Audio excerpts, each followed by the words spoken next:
Hello, my creative friends. I'm Heather North from heatherscreativeblessings.com. A few weeks ago, we had a sketch challenge over at Stampin' Celebration. And this really did inspire me. I ended up making 2 cards, and I turned on the camera so I could share it with you. And I never got to share with you the second card that I made. They both start the same way, so I'm just going to show you today how I made this fall card. I started with a piece of copy paper. It's 4 1/4 by 5 1/2. Any scrap paper will do. And I used my circle framelits to just cut a hole out of the center. This is going to end up being a mask for my card. I'm now taking the 2-way glue and rubbing it around the circle. When the glue goes on, it goes on tacky, and you can adhere paper to paper with it. But if you set it aside and let it dry, it becomes repositionable. So that's what I'm doing. I'm setting it aside to dry. It doesn't take that long, but you might want to test it first. I have here a piece of very vanilla cardstock. It's 4 1/4 by 5 1/2, and you saw I put just a little bit of snail adhesive onto my grid mat. This will keep my paper in place while I'm working. I'm just double checking that tackiness, and I'm putting my mask over my very vanilla piece.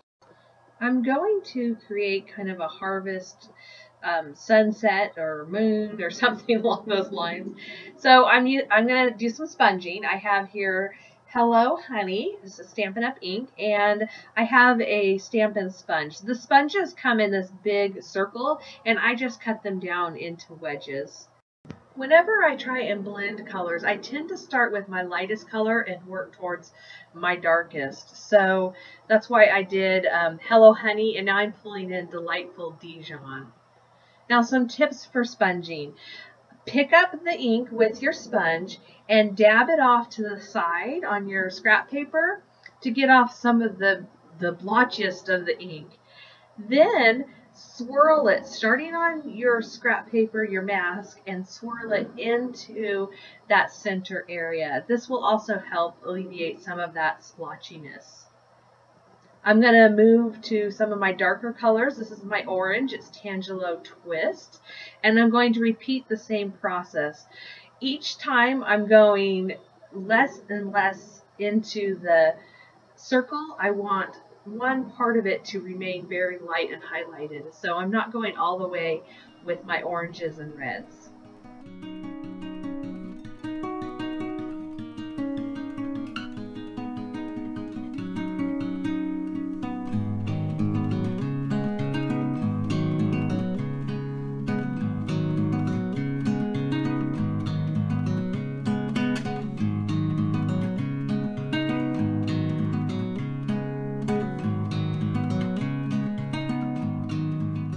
Once I have it blended the way I want it, I'm just going to peel off that mask. I love this part. Isn't that cool? And I did reuse that to make my second card, so you can reuse it over and over again. Now I have the vintage leaves from Stampin' Up! It's a stamp set with coordinating framelits, and I die cut several leaves with some watercolor paper. And I'm going to do a couple of different techniques with this, but both of them start by just embossing.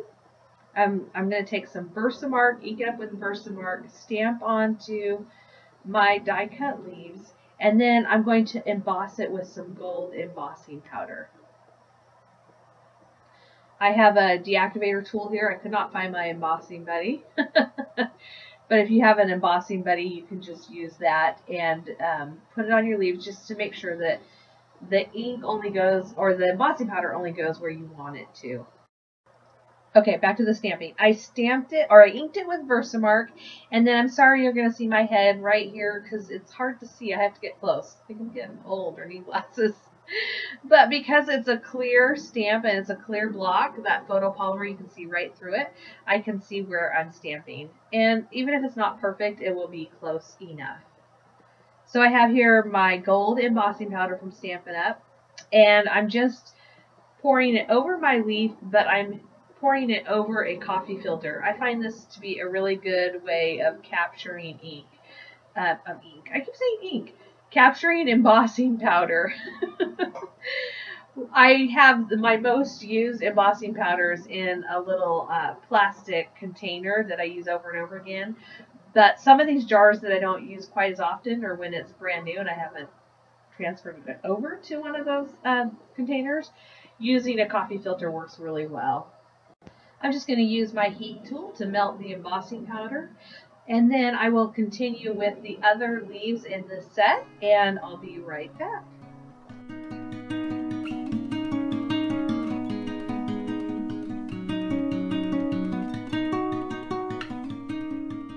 The great thing about the coffee filter is it makes it easy to just funnel it right back into the jar. And I find that it doesn't get all over the place quite as much as when I just use this piece of scrap paper. I'm not sure why. Here's another little tip. Use some tweezers if your pieces are small so you don't burn your little hands. Last month over at Stamp Nation, Allison Cope did a color class. Actually, she did several classes all month long and some challenges. And one of the things she showed us was an interesting way of watercoloring. She embossed her image and then she filled it with water, picked up some ink like I'm going to do here, and dropped it in. And I'm not sure which medium she was using, but it could have even been this one. But I really liked the way it looked when she started with having the image itself wet. And using embossing powder, melted embossing powder, keeps all of that ink and water kind of contained inside the image. So you see what I did here. I used my aqua painter and I squeezed out some water from the barrel. To get ink into my lid, I just opened my Stampin' Up! Inks a little bit and squeeze them together. That puts, like I said, ink on the lid, and then I pick it up with my aqua painter and drop it into my leaf.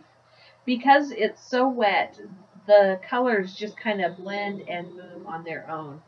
I'm gonna set it aside to dry, and you see I did several other colors there. The original sketch I was working off of had these really cool ink splatters, and I love ink splatters. I used to do a little bit of toll painting, or kind of toll painting, and I added ink splatters to almost everything. I just like the way it added a touch of color everywhere. So, to create my ink splatters, I'm just again picking up ink. This time I've just got a little paintbrush, and I am dipping it into water, then picking up some ink, and then I'm flicking it or tapping it onto my cardstock. And I'm using the colors that I used in the leaves and also in the sponging earlier.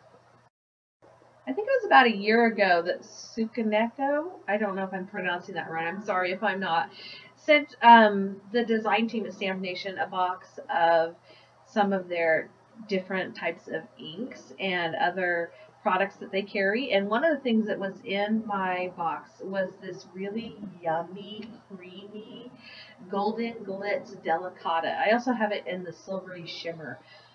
I thought that this gold might be the perfect little accent to my leaves. They were a little bit stark. The watercolor paper is not quite as creamy as Very Vanilla cardstock, but it's not as white as white.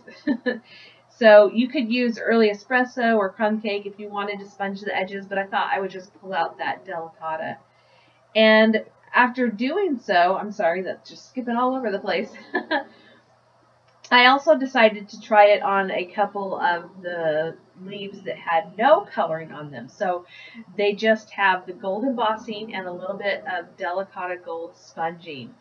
And I ended up deciding that having all of that color along with the splatter in the background and the sponge in the background was just too much. So the card you see kind of in the top left peeking out, that's the card I made for the challenge. And I just used one that was very simple, a leaf that was very simple.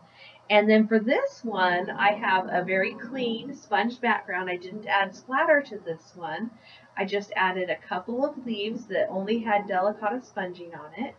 And one of the leaves that I created using that watercolor technique I showed you. I added a sentiment from One Big Meaning. It's also a Stampin' Up! Set. I popped up my Very Vanilla layer and put it onto a Very Vanilla card base. You can see I also trimmed it down just a little bit. And then I popped up the leaf that I had watercolored. And here you see the first card I made for the challenge with just that very simple leaf and the splattered background. And then my second card that I am showing on my blog today with the more colorful leaf and a more simple background. I also added a few sequins to this. If I could, I would move that leaf on the left down and over just a little bit and have it peeking out more, but it's done. And what's done is good. Thank you so much for joining me today. If you like my card, be sure and click the like button. And if you want to see more of my cards, hit the subscribe button. Next week is a big release week for the new Stamp of Approval Holiday Magic Collection. So I'll be posting a couple of videos and have cards all week long on my blog. You won't want to miss it. Thank you so much for joining me today. I hope you find some time today to get a little bit creative. Bye.